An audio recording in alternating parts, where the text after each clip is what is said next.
சற்று நேரத்துக்கு முன்பாக இதே மேடையில் நாம் தமிழர் கட்சி உருவாக்கிய முப்பெரும் தலைவர்களின் ஆவணப்படம் திரையிடப்பட்டது.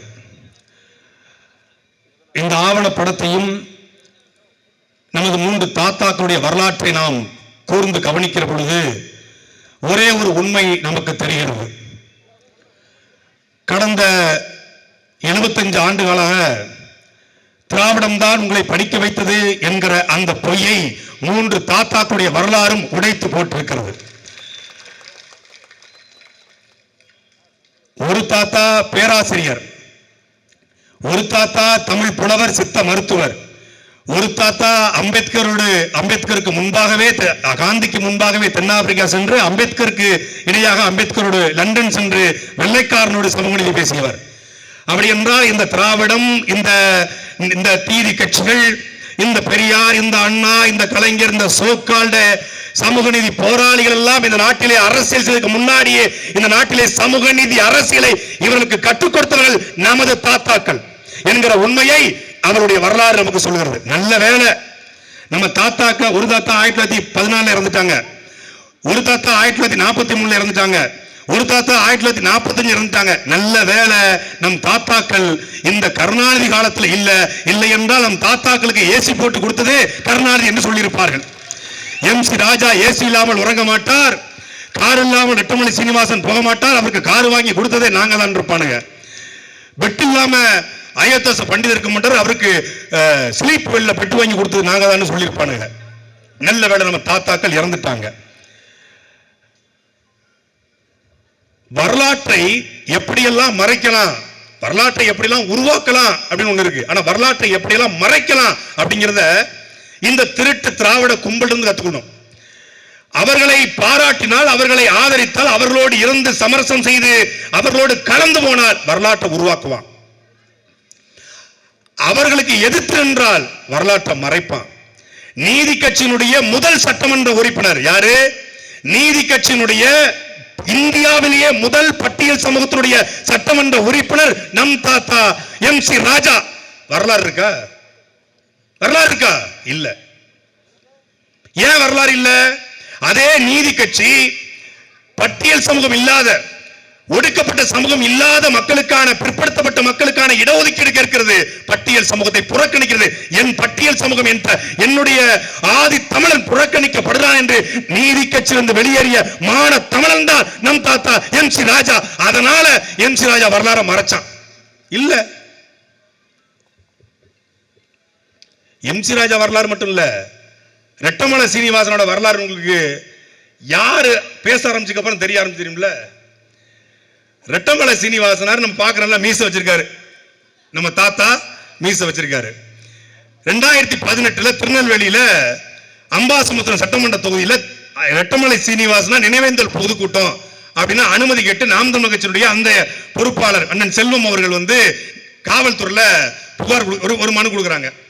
சூரட்டி ஓட்டிலும் காவல்துறை அனுமதி கொடுத்துருது, சூரட்டி அடிச்சுட்டு நான் தான் பேச்சாளர், சூரட்டில் அடிச்சு முடிச்சாச்சு, தேதி போட்டாச்சு, எல்லாம் பண்ணாச்சு. அங்க இருக்கக்கூடிய ஒரு கட்சி, சமூக நீதி அரசியல் பேசக்கூடிய, அதே பட்டியல் சமூகத்துக்கான அரசியல் பேசக்கூடிய ஒரு கட்சி, அந்த கட்சி போய் காவல் நிலையத்தில் புகார் கொடுக்குது. இந்த கூட்டம் போட்டா திருநெல்வேலியில சாதி கலவரம் வந்துடும். ஏன்? பெரிய மீசையை வைத்துக் கொண்டு ரெட்டமலை சீனிவாசன் என்கிற ஒரு தேவர் சமூகத்தை சார்ந்த ஒருத்தரை புகழ்ந்து பாடி சாட்டை துரைமுருகன், சாட்டை கிடையாது, துரைமுருகன் பேச வருகிறார், சீமான் தம்பிகள் பேச இருக்காங்க, அதனால கூட்டத்தில் கலவரம் ஏற்பட்டுன்றாங்க. ரெட்டமலை சீனிவாசனோட வரலாறு அண்ணன் கூட சொன்ன, அண்ணன் இந்த மாதிரி சொல்றாரு, யாரா சொன்னது? நம்ம டாக்டர் தானே கொடுத்திருக்காரு புகாரு. யாரு? கல்லு விஷம்னு சொல்றாரு, அதே டாக்டர் தான் அங்கேயும் புகாரு, நம்ம டாக்டர் தானே. என்னடா ரெட்டமலை சீனிவாசனார் கூட கருணாநிதி ஸ்டாலினுக்கு தெரியல, இல்ல வேற யாருக்கும் தெரியல, இவங்களுக்கே தெரியலடா. தெரியலன்னு ரெட்டமலை சீனிவாசன வரலாறை கொண்டு போய் சேர்க்க விடல திராவிட கட்சிகள். இதான் உண்மை, இதான் யதார்த்தம். யார் வந்த பொழுது தென் மாவட்டத்தில் கடைகோடியில சிறுவைகுண்டத்தில் பிறந்த எனக்கு, வெளிப்படையா சொல்ல போன தேவர் சமூகத்தில் பிறந்த எனக்கு தாத்தா என்ற ரெட்டமலை சீனிவாசன் உணர்த்தியவன் என்னென்ன சீமான் தான். அதே போலதான் ஐஎஸ் பண்டிதரை, அதே போலதான் எம்.சி. ராஜாவை ஏன் தாத்தா? 3 பேரும் தமிழர்கள், நாங்களும் தமிழர்கள், அதனால் அவர்கள் எங்களுக்கு தாத்தா. எங்களுக்கு மட்டுமல்ல, தமிழ்நாட்டுக்கு கோணாருக்கும் நாடாருக்கும் பிள்ளைக்கும் செட்டிக்கும் முதலைக்கும் தேவேந்திரருக்கும், கோனாருக்கும், வன்னியருக்கும், கவுண்டருக்கும், எல்லோருக்கும் நம் தாத்தா ரெட்டமலை சீனிவாசன், அயோத்தாச பண்டிதர், MC ராஜா என்று உணர்த்தியவன் எங்களுடைய செந்தமிழன் சீமான். இந்த 3 பேருடைய பொதுக்கூட்டம் நடத்தினா குறிப்பிட்ட சாதிய சமூகத்துடைய ஓட்டை வாங்கிடலாம் அப்படின்னு நினைச்சுதான் சீமான் கூட்டம் போடுறாரு அப்படின்னு சில பேர். சரி, அப்ப நீங்க கூட்டம் போடுங்களேன், ஒட்டுமொத்த ஓட்டையை வாங்கிட்டு போறீங்களேன். நீங்க கூட்டம் போடுங்களேன். ரெட்டமலை சீனிவாசனார் யாரு? உங்க ஐயா ஸ்டாலின் 2 நிமிஷம் பேச சொல்லு. அதுக்கப்புறம் நாங்க ரெட்டமலை சீனிவாசன் பேசல. அயோத்தியாச பண்டிதர் யாரு? அவர் எதற்காக போராடினார்? எந்த காலத்தில் போராடினார்? பேச சொல்லு. MC ராஜா யாரு? அவருடைய வரலாறு என்ன? பேச சொல்லு. நாங்க பேசல. ஒரு திருக்குறளை எழுதி வச்சு உருப்படியா படிக்க தெரியல. 1ஆம் வகுப்புல இருந்து 10ஆம் வகுப்பு வரைக்கும் ஒரே திருக்குறள் தாங்க. முயற்சி திருவினையாக்கும், முயற்சினா இன்மை பூத்தி விடும், வகுப்புல கூடிய கரும் பலகைகளை எழுதி போட்டிருக்கோம். ரொம்ப கஷ்டமான திருக்குறள் இருக்கு, அது கூட வேண்டாம். எளிமையான திருக்குறள், எல்லோரும் சொல்லுற திருக்குறள். முயற்சி திருவினையாக்கும், முயற்சின்மை இளமை புகுத்திருமா. உன் வாயில நல்லா புகுத்துச்சு இளமைய. இத வாசிக்க தெரியல. இதுக்கு குரலோவியம் படைத்தவரே, நடமாடும் அதுமையே, வாழும் வள்ளுவர். என்ன வாழும் வள்ளுவர்? வாழும் வள்ளுவர் பெத்த மகனுக்கு கத்துக் கொடுக்கல ஒரு குரலை. இதுல பெரிய குடும்ப சமீபத்தில் ஒரு நிகழ்ச்சிங்க. அதுல அவர் மீது நமக்கு பெரிய மரியாதை உண்டு ஐயாவின் மீது. ஆனா ஒரு AI டெக்னாலஜி, இது வரைக்கும் AI டெக்னாலஜியின் மீது இவ்வளவு கேவலமா நாங்க நினைச்சது இல்ல. AI டெக்னாலஜி, இந்த பக்கம் ஒரு கவிஞர் வராரு, தமிழ் கவிஞர், இந்த பக்கம் நம்முடைய பாட்டம் வள்ளுவர் வராரு, நடுவுல இவர் வராரு, யாரு? இளமை புகுத்தினவர். இவர் திருவள்ளுவர் உட்கார்ந்துட்டு இவங்க 2 பேர்ட்டையும் டிஸ்கஸ் பண்றாரு. என்ன இப்ப இளமைன்னு போடவா, இன்மைன்னு போடவா? என்னன்னு சொல்லு, நீ சொன்னாதான் நான் போடுவேன். அப்ப அவர் இன்மைன்னு எழுதும் போது இவர் தான் அந்த எழுத்தாணியை பிடிச்சி இளமைன்னு மாத்தி விடுறாரு. டேய், கால கொடுமடா, கால கொடுமை. தமிழ்நாடு யார்கிட்ட சிக்கிட்டு இருக்கு பாருங்க. இந்த நிலத்தின் உரிமைக்காக மண்ணை மீட்க, மக்களை காக்க போராடுகிற தலைவன்ட்ட அதிகாரம் சிக்காம, என்ன வரலாறு தெரியாத, மொழிப்பட்டு கிடையாது, இனப்பட்டு கிடையாது, எதுவும் தெரியாத தலைவர்கிட்ட மாட்டிக்கிட்டு வரலாறு திருத்துறான் பாருங்க. வரலாறு திருத்துறான். சாகும் தருவாயில கர்ம வீரர் காமராஜர் கருணாநிதி கையை பிடிச்சுக்கிட்டு, நாட்டையும் ஜனநாயகத்தையும் நீங்க தான் காப்பாற்றணும். என்ன பண்றது? செருப்பெல்லாம் பிஞ்சா தூர போட்டுறோம். அது பத்திரமா பத்திரப்படுத்தி வைக்க வேண்டியிருக்கு. காமராஜருக்கு ஏசி போட்டு கொடுத்தாரு. எதனால போட்டு கொடுத்தாரு? அவருக்கு ஏசி போட்டா உடம்பு அலர்ஜி ஆயிரும். காமராஜருக்காகவே ஏசி போட்டிருக்கீங்களா? அப்ப உங்களுக்காக நீ எதெல்லாம் போட்டிருப்பீங்க? நான் என்ன கேட்கிறேன்னா, காமராஜர் எதிர்கட்சி தலைவர், ஸ்தாபன காங்கிரஸ் இருந்தவர். அவர் கன்னியாகுமரிக்கு வரும் பொழுது, கன்னியாகுமரியில காமராஜருக்கு எதிராக தேர்தல் பிரச்சாரத்தில் சொந்த நாடாருக்கு ஓட்டா, இல்லை வந்த நாடாருக்கு ஓட்டா, சிவகாமி மகனுக்கு ஓட்டா, மேரியின் மகனுக்கு ஓட்டா என்று காமராஜரை சாதி பார்த்து பேசிய ஒரு கேடுகட்ட கேவலப்பட்ட ஈன தலைவன் கருணாநிதி எப்படா எங்க தாத்தனுக்கு ஏசி போட்டு கொடுத்துப்பான்னு ஒரு மான தமிழங்க கலைய எங்களை தவிர. அவர் நாடார். எதை நாடார்? மண்ணை நாடாத, பொன்னை நாடாத, பொருளை நாடாத, பெண்ணை நாடாத, பதவியை நாடாத நாடார். அதனால் காமராஜர் நாடார். அவரை நாடார்னு சொல்லி அசிங்கப்படுத்தின கருணாநிதி ஏசி போட்டு கொடுத்தாரு. கருணாநிதி ஆட்சி காலத்துல மிஸ்ஸாவுல காமராஜரை கைது பண்ண போனாங்களாம். கருணாநிதி கூப்பிட்டு ராஜாராம் நாயுடு கிட்ட, நீங்க திருப்பதிக்கு போக சொல்லாதீங்க, தமிழ்நாட்டுக்குள்ள இருந்தா தான் நான் பாதுகாக்க முடியும், திருப்பதி போயிட்டா ஏன் எல்லாம் தாண்டிடும். உன் சொந்த கட்சிக்காரன் டவுசரோட அவுத்து மிஸ்ஸாவோட தூக்கி உள்ள வச்சாங்க. அதை காப்பாத்த வக்கில்ல. வாயிலே நீச்சாங்க ஸ்டாலின், அதை காப்பாத்த வக்கில்ல. இவரு காமராஜரை காப்பாத்தினாரா? எதுக்கு இந்த கூட்டத்தை பதிவு பண்றனா? இப்படித்தான் நம் தாத்தாக்களின் வரலாறையும் மறைப்பார்கள். சீமான்னு ஒருத்தர் இல்ல, இந்த பகுதியில் அண்ணா வினோத்னு ஒருத்தர் இல்ல, நாம் தமிழர் கட்சின்னு ஒண்ணு இல்லைன்னா, MC ராஜா கடைசி காலத்துல கருணாநிதியை பார்த்து என்ன சொன்னார் தெரியுமா? என்ன சொன்னாரு? அது யாருக்குமே தெரியாதும்பாங்க. அது 2 பேருக்குமான ரகசியம், அது வெளியே சொல்ல முடியாதும்பாங்க. அயோத்தாச பண்டிதர் இப்படித்தான் ஒரு முறை அப்படித்தான் அவர் அண்ணாவை பார்த்துட்டு அப்படியே கடந்து போயிட்டார், பேசவே இல்லைன்றாங்க.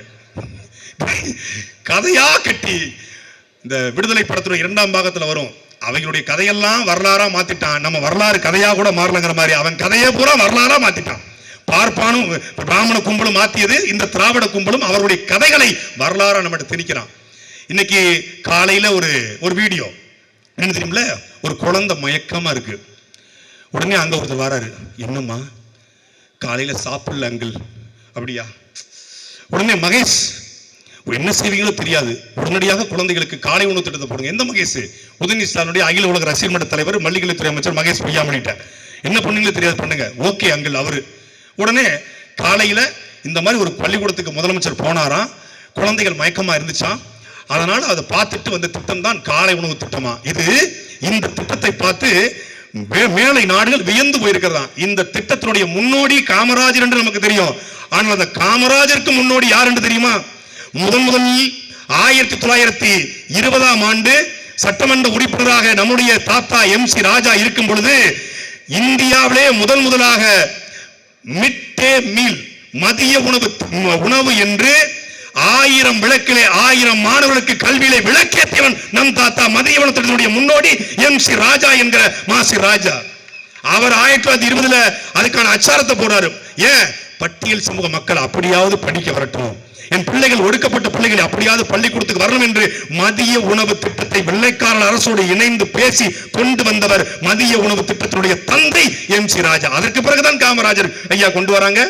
அதுக்கு பிறகுதான் ஒவ்வொரு மாநிலத்தில் பல மாநிலங்கள் வருது. ஆனா இன்னைக்கு இவன் காமராஜரை மறக்கணிக்கணும் அப்படிங்கிறதுக்காகவே, MC ராஜாவை மறக்கணிக்கணும் அப்படிங்கிறதுக்காகவே காலை உணவு. அது என்னது?